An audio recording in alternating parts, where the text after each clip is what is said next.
इस फिल्म की शुरुआत होती है टोनी स्टार्क के वालिद हॉवर्ड स्टार्क को दिखाते हुए, जिन्होंने शील्ड को कायम किया था। यहाँ पर एक हांक नाम का आदमी आता है। वो कहता है कि आप मेरे फार्मूले को कॉपी नहीं कर सकते, ये दुनिया के लिए बहुत खतरनाक है। दरअसल 25 साल पहले उसने एक ऐसा फार्मूला बनाया था जिससे इंसान चींटी के जैसा छोटा हो सकता था, और हांक नहीं चाहता कि उसका फार्मूला दुनिया में फैल जाए, क्योंकि लोग उसका गलत इस्तेमाल भी कर सकते हैं। इसलिए वो शील्ड कंपनी को छोड़ देता है और कई साल गुजर जाते हैं। उसके बाद हमें एक स्कॉट नामी कैदी दिखाया जाता है जो 3 साल बाद जेल से रिहा होता है। उसका दोस्त उसे लेने के लिए आता है। वो कहता है कि मेरे पास कुछ मालूमात है, मैं चाहता हूँ हम मिलकर चोरी करेंगे, लेकिन स्कॉट उसे साफ इनकार कर देता है। वो कहता है कि मैं पढ़ा लिखा हूँ, अब मैं नौकरी करूँगा। वो कहता है कि मैं कोई ऐसा काम नहीं करना चाहता जिससे मुझे दोबारा जेल में जाना पड़े, मुझे अपनी बेटी का भी ख्याल रखना है। दरअसल उनकी एक बेटी भी है, लेकिन वो अपनी बीवी से तलाक ले चुका है। वो अपनी बेटी का ख्याल रखना चाहता है, इसलिए उसने फैसला किया कि अब वो कोई भी गलत काम नहीं करेगा। वहीं दूसरी तरफ हमें डॉक्टर हैंक को दिखाया गया है, जो अब बूढ़ा हो चुका है। वो कई सालों बाद अपनी कंपनी में जाता है, जिस कंपनी से उसे निकाल दिया गया था। यहाँ वो अपनी बेटी से मिलता है, जो डैरन नाम के आदमी के साथ मिलकर ये कंपनी चलाती है। डैरन यहाँ सब लोगों को बताता है कि डॉक्टर हैंक ने एक बहुत बड़ी इजाद की थी, जिससे इंसान को चींटी जैसा बनाया जा सकता है, लेकिन दुनिया के लोगों को इसके बारे में कभी भी नहीं बताया गया। अब मैंने एक ऐसा सूट बनाया है जिसका नाम येलो जैकेट है। डॉक्टर हैंक डैरन को समझाने की कोशिश करता है ये दुनिया के लिए बहुत खतरनाक हो सकता है, लेकिन डैरन उसकी कोई भी बात नहीं मानता और फिर वो वहां से चला जाता है। डॉक्टर हैंक अपनी बेटी से पूछता है कि डैरन कहां तक कामयाब हो चुका है। वो कहती है कि वो चीजों को छोटा कर सकता है, लेकिन वो जानदार चीजों को छोटा नहीं कर सकता। वो कहती है कि तुम मुझे चींटी के आदमी का सूट दो और मैं सब कुछ ठीक कर दूंगी, लेकिन डॉक्टर हैंक उसे साफ इनकार कर देता है। वो कहता है कि मैं तुम्हारी जान खतरे में नहीं डाल सकता, इसके लिए मुझे एक और शख्स मिला है। दूसरी तरफ स्कॉट को भी दिखाया जाता है, जो काम करना चाहता है, लेकिन उसके मुजरिमाना रिकॉर्ड की वजह से कोई भी उसे नौकरी नहीं देता। इसलिए वो अपने दोस्त से कहता है कि तुम्हारे पास जो भी मालूमात है सब मुझे बताओ। उसका दोस्त बताता है कि यहाँ पर एक बूढ़ा आदमी रहता है, उसके घर के तहखाना में एक बहुत बड़ी सेफ अलमारी है। वो एक हफ्ते के लिए बाहर जा रहा है, अगर हम सेफ अलमारी खोल दें तो हम अमीर हो सकते हैं। स्कॉट अब चोरी करने के लिए तैयार हो जाता है। वो रात को उस घर के अंदर जाता है और वो उस सेफ अलमारी तक पहुंच जाता है।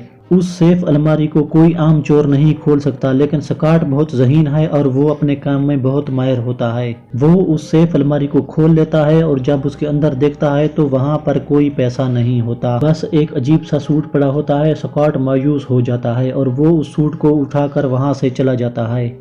घर जाकर जब उस सूट को पहनता है तो वो देखता है कि उसके हाथ में एक बटन है। उस बटन को दबाते ही वो चींटी की तरह छोटा हो जाता है, और जैसे ही स्कॉट उस बटन को दोबारा दबाता है तो वो अपनी पहले वाली हालत में वापस आ जाता है। उसके बाद स्कॉट को एक आवाज सुनाई देती है कि टेस्ट ड्राइव अच्छी थी, मैं जल्द ही आपसे राब्ता करूंगा। ये बात सुनकर स्कॉट डर जाता है।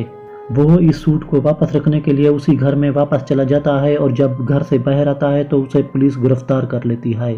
पुलिस का ख्याल है कि वो चोरी करने गया था। जब स्कॉट जेल में होता है तो वहाँ पर उससे मिलने डॉक्टर हैंक आता है। वो स्कॉट को कहता है कि मैंने तुमसे कहा था कि मैं आपसे बहुत जल्द राब्ता करूंगा, क्योंकि मैंने जानबूझकर तुम्हें अपने घर में चोरी करने दी, क्योंकि मैं तुम्हारा इम्तिहान लेना चाहता था जिसमें तुम पूरी तरह कामयाब रहे हो। वो स्कॉट से कहता है कि तुम्हारे पास सिर्फ 2 ही रास्ते हैं, या तुम मेरा साथ दो या सारी जिंदगी जेल में रहो। उसके बाद वो अपने सेल में वापस चला जाता है। तभी वो देखता है कि 2 चींटियां एक ही सूट के साथ उसके सामने आती हैं, और अगले ही लम्हे सूट बड़ा हो जाता है, जिसे पहनकर स्कॉट जेल से बाहर निकल जाता है। फिर वो सीधा डॉक्टर हैंक के पास चला जाता है। डॉक्टर हैंक उसे कहता है कि ये चींटियां हमारे साथी हैं, और वहाँ पर डॉक्टर हैंक की एक बेटी भी होती है जिसका नाम होप है। होप को लगता है कि उसे स्कॉट की बिल्कुल जरूरत नहीं है, वो ये काम खुद ही कर सकती है, लेकिन डॉक्टर हैंक को स्कॉट पर पूरा भरोसा होता है। वो कहता है कि मैं बहुत दिनों से तुम पर नजर रखे हुए हूँ, क्योंकि मैं आपकी आखिरी चोरी करने के तरीके से बहुत मुतासर हुआ हूँ। मैंने सेफ को जदीद टेक्नोलॉजी के तारे लगाए हुए थे, लेकिन आपने उसे चंद ही मिनटों में खोल दिए। وہ بتاتا ہے کہ آج سے میں نے 40 سال پہلے ایک سوٹ بنایا تھا جس سے انسان چھوٹا ہو سکتا تھا، لیکن میں نے اس سوٹ کو دنیا کے لوگوں کی نظروں سے بچایا تاکہ اس کا غلط استعمال نہ ہو، لیکن میں نے اس سوٹ کو دنیا کے لوگوں کی نظروں سے چھپایا تاکہ اس کا غلط استعمال نہ کیا جائے۔ اس وقت میرا ایک اسسٹنٹ تھا جس کا نام ڈیرن تھا۔ جب اسے میرے کام کا علم ہوا، اسے جنون ہو گیا کہ وہ میرے سوٹ کی نقل کر سکے، لیکن میں نے کبھی بھی اس کی مدد نہیں کی اور نہ ہی اسے کبھی بتایا کہ میرے پاس ایسا سوٹ موجود ہے، اور اب اس نے اس سوٹ کو کاپی کیا ہے اور وہ بہت قریب ہے، اور میں چاہتا ہوں کہ آپ وہ سوٹ وہاں سے چوری کر لیں اور تمام ڈیٹا کو تباہ کر دیں۔ اگر ایسا نہ کیا گیا تو ڈرین پوری دنیا میں تباہی مچا دے گا۔ پھر سکاٹ ڈاکٹر ہینک کی بات مان لیتا ہے کیونکہ وہ اچھا کام کر کے اپنی بیٹی کی نظروں میں ہیرو بننا چاہتا ہے۔ اس کے بعد سکاٹ کی ٹریننگ شروع ہوتی ہے۔ اسے یہ سکھایا جاتا ہے کہ چھوٹے سے بڑا اور بڑے سے چھوٹا کیسے بننا جائے۔ یہ اتنا آسان کام نہیں ہے۔ سکاٹ کئی بار کوشش کرتا ہے لیکن وہ ناکام ہو جاتا ہے۔ ڈاکٹر ہینک کی بیٹی یہ کام آرام سے کر سکتی ہے۔ وہ چاہتی ہے کہ وہ اینٹ مین کا سوٹ پہن کر ڈرین کا یلو جیکٹ سوٹ چوری کرے، لیکن اس کا باپ ایسا نہیں چاہتا کیونکہ وہ اپنی بیٹی کو کھونا نہیں چاہتا، کیونکہ اس نے اپنی بیوی کو ایسے ہی مشن میں کھو دیا تھا جس کے بارے میں اس نے اپنی بیٹی کو کبھی نہیں بتایا، اس لیے اس کی بیٹی ہمیشہ اس سے ناراض رہتی ہے۔ دوسری طرف ڈرین کو دکھایا گیا ہے جو ابھی تک زندہ چیزوں کو چھوٹا کرنے میں کامیاب نہیں ہوا تھا، اور وہ مسلسل کوشش کرتا رہتا ہے اور آخرکار اسے کامیابی مل جاتی ہے۔ وہ بکری کے ایک بچے کو چھوٹا بناتا ہے اور جس سے وہ اپنے تجربے میں کامیاب ہو جاتا ہے۔ دوسری طرف سکاٹ کو بھی دکھایا جاتا ہے جو ابھی تک چینٹوں پر قابو پانے کی کوشش کر رہا ہے۔ سکاٹ چینٹوں پر قابو کرنا سیکھ لیتا ہے۔ سکاٹ کی ٹریننگ ختم ہو چکی ہے۔ اس کے بعد ڈاکٹر ہینک اسے ایک ڈیوائس کی تصویر دکھاتا ہے۔ وہ کہتا ہے کہ جب میں شیلڈ میں تھا اس وقت یہ ڈیوائس ایجاد کی تھی۔ یہ ڈیوائس اس وقت ہاورڈ اسٹاک کے گودام میں پڑی ہوئی ہے، اور یہ ڈیوائس ڈرین کا یلو جیکٹ چوری کرنے میں ہماری مدد ضرور کرے گی۔ اس کے بعد سکاٹ اس جگہ پر پہنچ جاتا ہے جہاں پر یہ ڈیوائس موجود ہے۔ وہاں پر ایک فیلکن ہوتا ہے۔ فیلکن اسے اپنا دشمن سمجھ کر اس پر حملہ کرتا ہے۔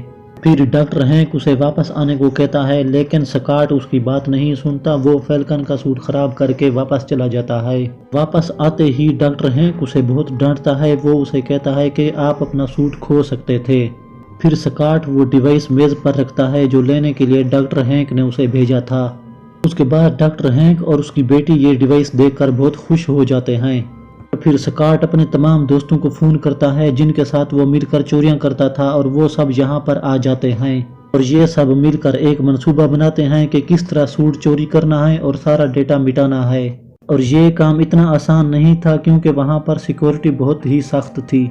سکاٹ وہاں پر اینٹ مین بن جاتا ہے اور اپنی فوج کے ساتھ عمارت میں داخل ہو جاتا ہے، جس کی وجہ سے یہاں کے نظام پر بھی ان کا کنٹرول ہوتا ہے۔ دوسری طرف سکاٹ کو دکھایا گیا ہے جو یہاں سرور کے ایک بہت بڑے حصے کو مکمل طور پر برباد کر دیتا ہے، جس کے اندر یلو جیکٹ اور وہ لیکوئڈ موجود ہے جس سے انسان کو چھوٹے سے بڑا ہونا بہت ضروری ہوتا ہے، جو تباہ ہو چکا ہے۔ سکاٹ اب سوٹ کو حاصل کرنے کے لیے جاتا ہے جو ڈرین کے سامنے ہوتا ہے۔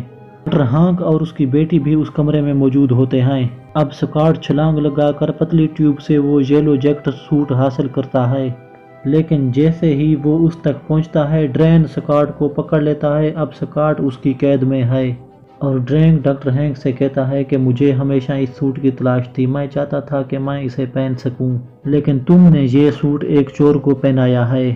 دراصل سکاٹ نے 3 سال پہلے جو چوری کی تھی وہ اس کمپنی میں کی تھی جو لوگوں کے پیسے کھا رہی تھی۔ سکاٹ نے ان کے سسٹم کو ہیک کر دیا اور سب لوگوں کے پیسے واپس کر دیے، جو ایک اچھا کام تھا۔ اس کے علاوہ جس طرح سکاٹ اپنی بیٹی کو حاصل کرنا چاہتا ہے، اس کی نظر میں ہیرو بننا چاہتا ہے، اسی طرح ڈاکٹر ہینک بھی اپنی بیٹی کو واپس لانا چاہتا ہے اور اس کا اعتبار جیتنا چاہتا ہے۔ ہینک ڈیرن کو بہت سمجھاتا ہے۔ وہ اسے کہتا ہے کہ تمہیں اپنا سوٹ ہیٹرا کو نہیں بیچنا چاہیے۔ پھر یہاں پر ہیٹرا کے ایجنٹ آ جاتے ہیں جنہیں ڈیرن یہ سوٹ دگنی قیمت پر بیچ رہا ہے۔ وہ سوٹ بیچنے سے پہلے وہ ڈاکٹر ہینک کو مارنا چاہتا ہے۔ ہوپ اپنے والد کو بچانے کے لیے ڈیرن کی طرف اپنی بندوق کھڑی کرتی ہے۔ پھر سکاٹ شیشہ توڑ کر وہاں سے باہر نکلتا ہے۔ کیونکہ اس کے پاس اینٹ مین کا سوٹ ہے اس لیے کوئی اس کے سامنے کھڑا نہیں ہو سکتا۔ پھر ڈیرن کو موقع ملتا ہے، وہ ڈاکٹر ہینک کو گولی مار کر زخمی کر دیتا ہے، اور پھر وہ سوٹ لے کر چلا جاتا ہے۔ وہ سیدھا ہیٹرا کے ایجنٹ کے پاس جاتا ہے اور اس کے ہیلی کاپٹر میں بیٹھ کر وہاں سے چلا جاتا ہے۔ दूसरी तरफ डॉक्टर हांक और उसकी बेटी एक इमारत में फंसे हुए हैं। उन्हें मालूम है कि यहाँ पर धमाका होने वाला है। डॉक्टर हांक के पास एक चाबी की रिंग होती है जो एक टैंक है। वो अपनी बेटी को बताता है कि ये कोई आम चाबी की रिंग नहीं है। तो अगले ही लम्हे इमारत से एक बहुत बड़ा टैंक निकलता है जिसके अंदर होप और डॉक्टर हैंक हैं। वो इस इमारत से तो बाहर निकल जाते हैं। उसके बाद उस इमारत वाली जगह पर बहुत बड़ा धमाका होता है। और दूसरी तरफ ड्रेन और स्कॉट को भी दिखाया गया है जो एक दूसरे के साथ लड़ रहे हैं। लड़ते लड़ते वो दोनों हेलीकॉप्टर से नीचे ज़मीन पर गिर जाते हैं। फिर वो दोनों दोबारा खड़े हो जाते हैं एक दूसरे से लड़ने के लिए।